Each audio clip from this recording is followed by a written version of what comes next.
we're asked to graph this function. And so what we want to do here is find both the period and the phase shift. And we're going to do that by hand, and then we're going to use a calculator for it. So period and the phase shift.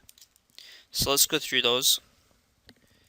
The period, okay, how often it takes to repeat itself, is going to be given or computed using this value right here. Now, the first thing that you have to recognize, okay, so step number 1 in determining the period of a function is to establish what is the period of the parent graph. What I mean by that is what's the general function that's used here. So the general graph is sine, and its period is 2 pi. And here's what I mean by that and how I know that. If you graph the original sine curve, okay, so let's plot that guy out.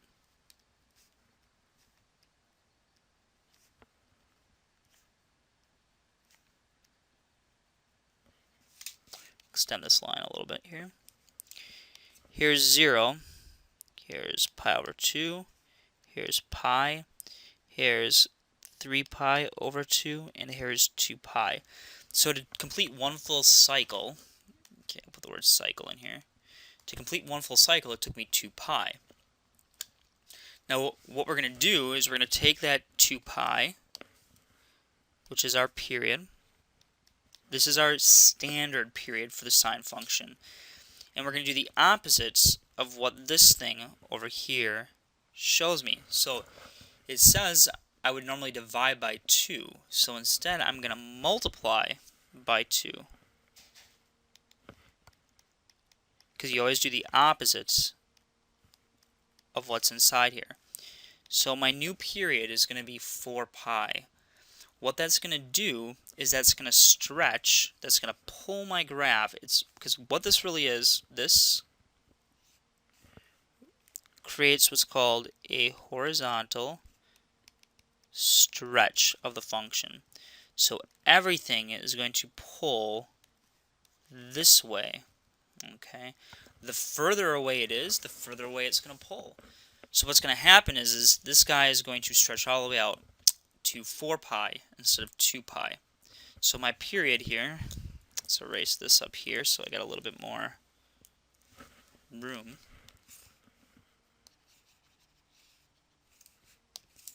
Okay, the period here is 4 pi. So it's going to take 4 pi for this guy to repeat itself. And I'll show you that graphically in a minute. To get the phase shift is how far our point on the origin is going to move. Well, typically the phase shift would be to the right because it's negative, to the right by pi. However, the period is a horizontal stretch, so it's not going to move over by pi. It's going to move over by actually more than pi. So what we do is we take this back number. I'll do this in here in red. So we take the back number, which is pi, and we're going to divide that by the front number. So it's going to be pi divided by a half, which is pi times 2 over 1, which is 2 pi. So normally we would have had our first value get moved over to just pi. Now it's going to get moved over to 2 pi. So let's go ahead and graph that guy and see what it looks like. So we'll pull up a maple here. Now you can do the same thing on your graphing calculator. There's no reason that you can't do that. So we have the sine of 1/2 x minus pi. I'm also going to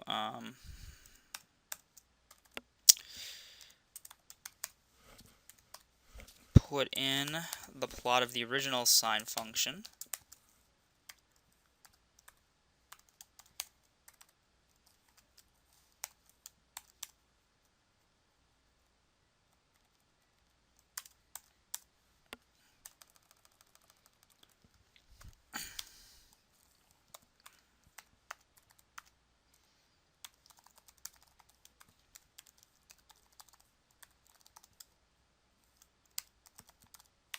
I don't really need the discontinuity here, but I'm going to put it in case I have a tangent function coming up later.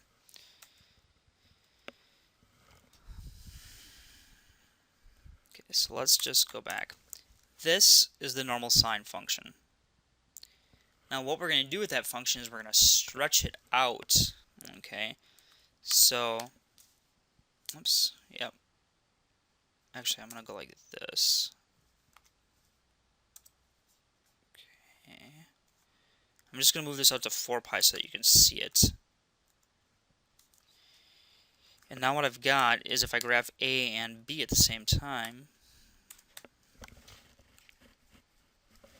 you can tell that the original function, okay, has been stretched so that the period is now 4 pi. So notice that it takes all the way out here to 4 pi for the function to repeat itself.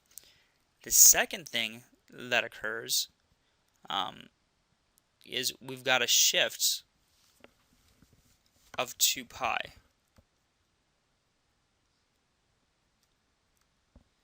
So what we're going to see is we're going to see a rightward movement of this guy by 2 pi.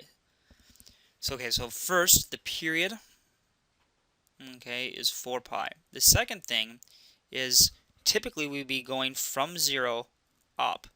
But now on the blue one, we don't go, or we only go from 0 to up once we hit 2 pi. Let me pull this out even further so you can see this better.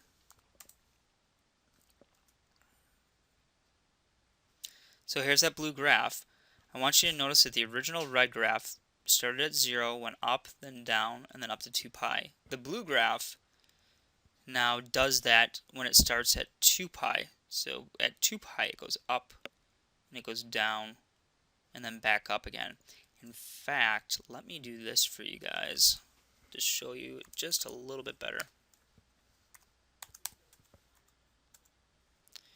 So here is the red graph. Okay. Let me pull the back end of the red graph off too. So the red graph was the original sine function, and it repeated itself in 2 pi. The new function is moved to the right by 2 pi, and then it takes another 4 pi to repeat itself. So from 2 pi to 6 pi means that the period is 4 pi. So that gives us our phase shift and our period.